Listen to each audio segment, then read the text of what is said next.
Speaking of molds, we got a new mold that just came out, part of the Simon line.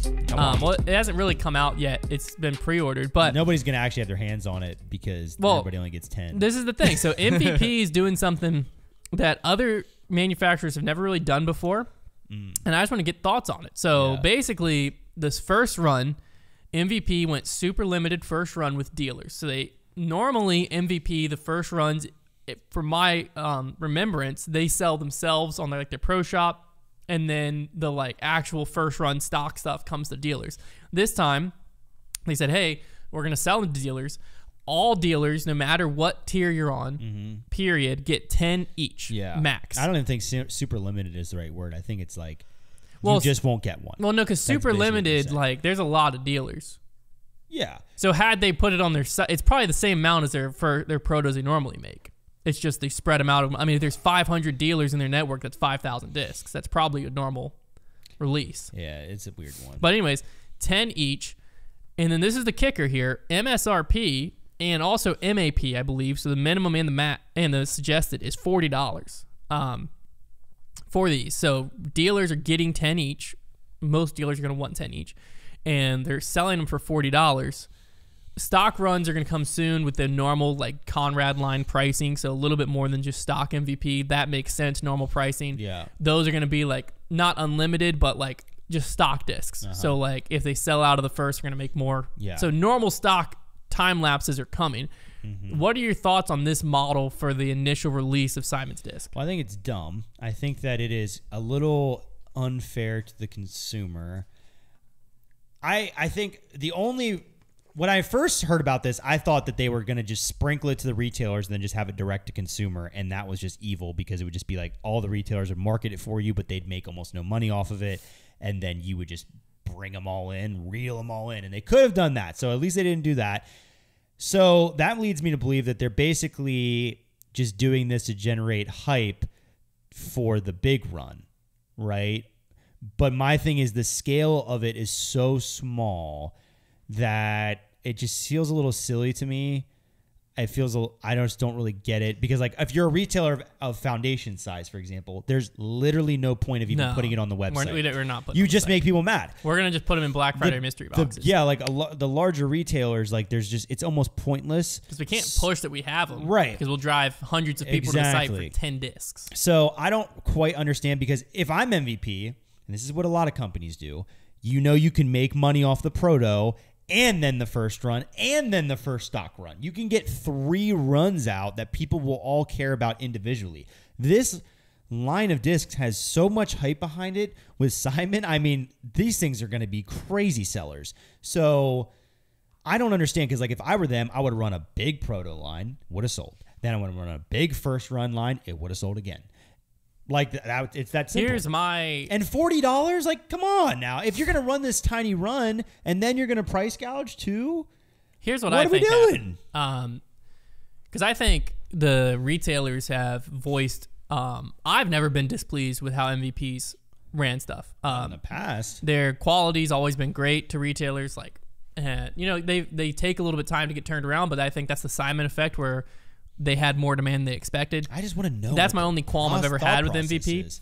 But I've heard other retailers complaining about not getting their hands on these limited things. My thing with limited discs is as long as it's either all or none when it comes to retailers, then I don't have a problem. Yeah. If no retailers get it and you run it yourself or you give it to all retailers, it's the all or none. I'm okay with that. Sure. I don't care if MVP drops a disc. That's right. We see I don't care. Day. That's actually what that means. Exactly. That's what we're talking about. I don't care. Discmania does it some.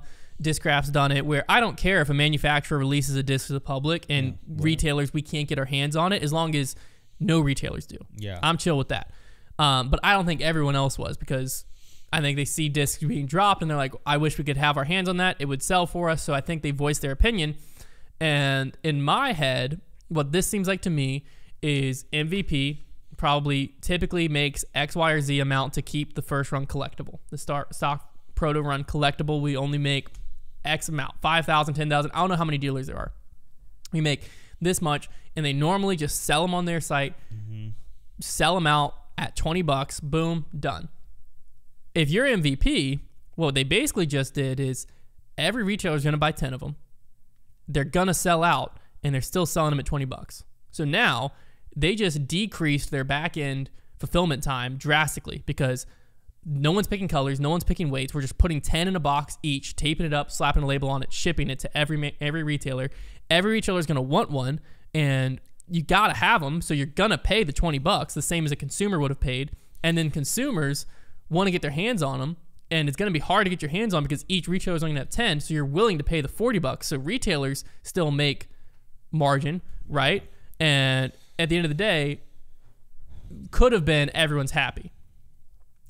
So I think that's probably their model, is that like they know this is a guaranteed way to move them all. Retailers are happy because they get their hands on them. Consumers can still get them, and then everyone's desire that didn't get one is going to be satisfied with the first run. With the equation is I think the consumers, maybe I'll be proven wrong, but I think the consumers are still going to lose on this one because they're going to have to basically play the Google game and try and find a place that has them. And B, their biggest customers, their biggest retailers who buy the most of their plastic are not happy. Yeah. So I think it's a double lose. I don't think it played out well, but I think that was probably the intentions behind it. Yeah, no, what you said makes sense, but I just think it's silly. Because MVP still makes their money, still makes their margin. They actually probably made more profit per disc because less fulfillment time. And then retailers who were being loud and complaining, you can now use this as evidence of like, hey, we did let you in on an exclusive run. Y'all weren't happy. We're not going to do it again. Here's what I will tell you. I think it... Here's what I'll tell you out there. If you're in the disc golf buying game, try and get your hands on one of these and flip it immediately, because I just have a feeling that the instant market for them long term, we don't know how many are out there. Yeah. But the instant flip market, I bet if you buy it at 40, you'll sell it for over 100. Well, because what you have is... Because people will be frustrated after the initial drop. They checked all their favorite sites, didn't see it. They'll go to eBay next before they start looking for some mom and pop shop. Yeah. So I would get one of those and flip it stat. I think the people who are really going to get screwed out from this is the really small disc golf shops who have a hard time. Luckily, it's only 10. So surely they can find 10 and you can sell them on eBay yourself. I don't know if that's true. Don't listen to me there because I've never done that. And I feel like that might actually be against. I could see that being against a policy. So I've seen companies don't actually do run that. stuff off of eBay. Yeah, but I don't know if they should. I'm gonna be interested to see if companies like upsell them. But that could be there could be some people who $200 for 10 discs is a lot, which I probably should have double checked to see if that price was public. I know the $40 is, anyways, doesn't matter. But I think there could be some people that get stuck with 10. But realistically, long term, you're not going to get stuck with the 10. Because once people see that you can sell them for $80, $90 on eBay, then the flippers, the consumer flippers, I mean, that's just printing money. So then they're going to search everywhere high and wide to get their hands on one. It's going to be very interesting to watch. I don't think it was the best idea. I think that people are obviously upset by it. When is drop day? Well, pre-orders are already live pretty much across the board. Because you can just pre-order whenever. So I don't know when the actual release is. Interesting. I feel like September 20th maybe is a date that's in my head, but that could be wrong. This disc better rock, man. But also, if you're a content creator, get your hands on one because that's an instant views machine too. Yeah. But yeah, I think realistically MVP should have just rolled with what they normally do and sold it direct to consumers through their site, and then said like, hey, the stock run. Or if you're going to release the protos to manufacturers or retailers, then the limit should have been higher and the price should have been lower. But I don't think it was an awful business move because everyone's still going to want them. Everyone's still going to buy the stock time lapses when they come out in a few weeks. And realistically, everyone should be happy because the disc should be worth more than $40 to a consumer, especially if you flip it quick. Retailers should be able to sell them very easily, and MVP sold them, I'm sure, very easily because like who was not going to buy 10 of them? I wonder if there's any up on eBay yet. Any pre-order people pre-sell? That is a good question. Let's take a look. It's called the time lapse. Yeah. Time lapse disc. Nope. There's a movie called Time Lapse. $70 for a Blu-ray. Come on now. Yeah, I'm not seeing any. Okay. What's that, signed by Mr. Lapse? Mr. Lapse himself. Nothing. No.